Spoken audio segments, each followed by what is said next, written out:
very little soil or fertilizer is needed, which really I think is where we're going to be going, because especially with what's going on with the fertilizer market, I know a lot of farmers, a lot of ranchers are hurting. So explain that. What's going on in the fertilizer market? So it started back when Russia invaded Ukraine. Over 96% of all the raw materials and also the finished product for fertilizer comes from Russia and Ukraine.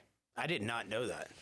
And so when Russia invaded Ukraine and shut down the ports, fertilizer went up almost 1,000 to 1,500%, depending on where. Now, a lot of farmers were lucky last year because they had already...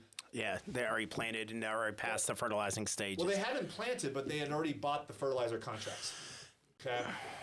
But now, this year, fertilizer markets are up. We don't have the same plants that they do over there. We don't have the same raw materials to actually make the fertilizer. So fertilizer itself has gone up about 800% from February of last year.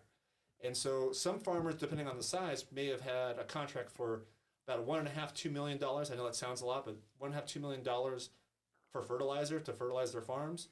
Now that same $1.5 $2 million is probably about $5 to $6 million. That's crazy. So if you think about how that's going to affect food supply, Oh yeah, you know, it's going to be crazy.